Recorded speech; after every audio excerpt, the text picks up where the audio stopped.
اسے اس جن کا خیال آیا تو اس نے ذہن میں جھماکہ ہونے لگا کہ کیا اس جن کی وجہ سے اس قدر تبدیلی آئی ہے، اس قدر اس کے حالات ٹھیک ہوئے ہیں۔ وہ بہت حیران ہونے لگی تھی اور ساتھ میں خوش بھی تھی۔ اسے اب اس جن کی کہانی سننے کی جلدی تھی۔ اس نے ماں کو کہہ دیا کہ دیکھنے دکھانے کی رسم ادا کریں، شادی تو کرنی ہے آج یا کل، تو اگر رشتہ مناسب لگا تو آج ہی صحیح۔ خیر سب فارغ ہو کر سب سونے کے لیے لیٹ گئے تو بختاور بھی لیٹ گئی، لیکن نیند اس کی آنکھوں سے کوسوں دور تھی۔ اسے اس جن کی کہانی سننے کا تجسس ہو رہا تھا۔ وہ سب کے سونے کا انتظار کرنے لگی۔ جیسے ہی سب سوئے وہ آہستہ سے قدم اٹھاتی چھت کی جانب چلی گئی۔ وہاں جا کر اسے سمجھ نہ آئی کہ وہ اس جن کو کیسے بلائے۔ ابھی وہ سوچ ہی رہی تھی کہ وہ جن وہاں نمودار ہو گیا۔ اسے دیکھ کر بختاور خوش ہوئی اور بولی کہ جلدی سے وہ بتائے کہ وہ اس کے کمرے میں کیسے بند ہوا۔ وہ جن بولنا شروع ہوا، میرا نام البرز ہے اور میں جنات کے قبیلے سے تعلق رکھتا ہوں۔ میں اپنے باپ کی اکلوتی اولاد تھی اور میری ماں کا انتقال ہو گیا تھا۔ ہم جنات کی غلاموں سے تعلق رکھتے ہیں۔ میرا باپ جنات کا ملازم تھا، اس اسپتال کا مالک کالا جادو کرتا تھا۔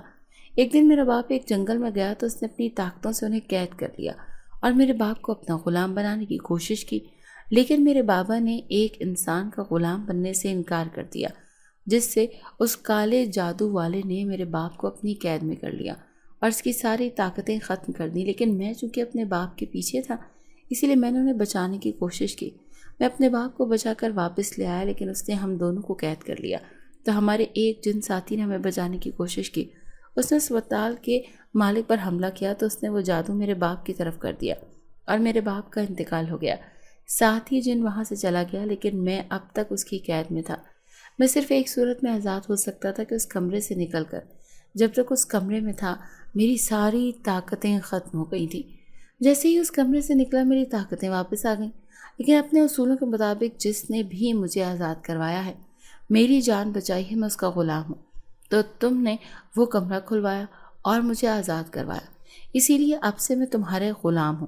کل سے میں تمہارے ساتھ ہوں اور ضرورت پڑنے پر اس انسانی شکل میں بھی آ جاتا ہوں تاکہ تمہاری مدد کر سکوں۔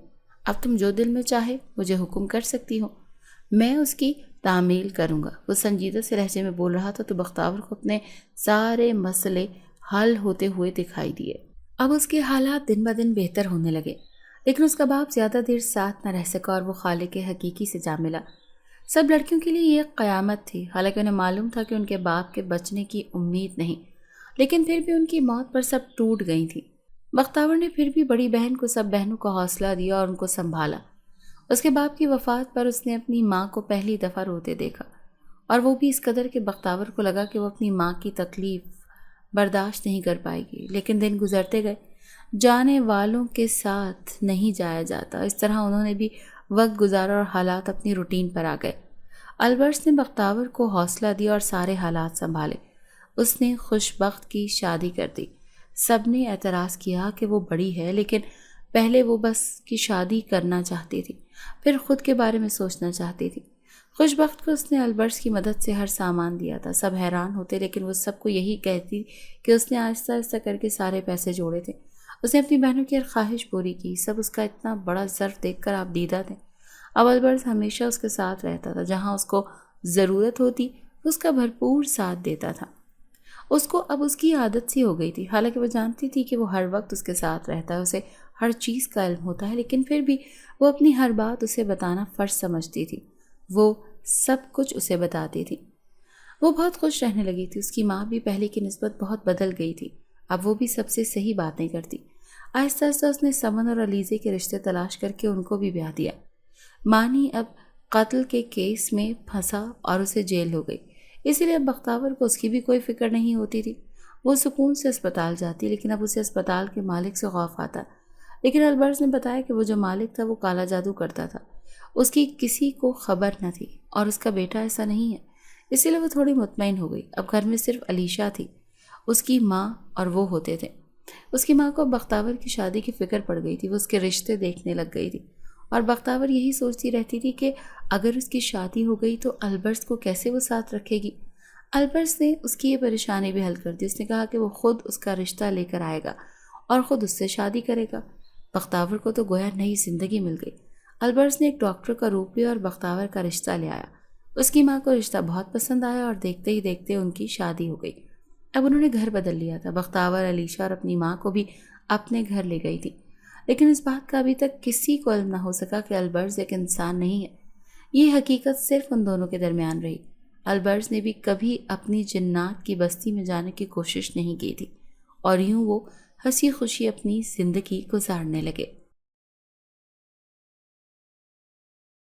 اگر آپ کو آج کی ہماری کہانی پسند آئی ہے تو اسے لائک کیجیے اور اپنے پیاروں کے ساتھ شیئر کیجیے۔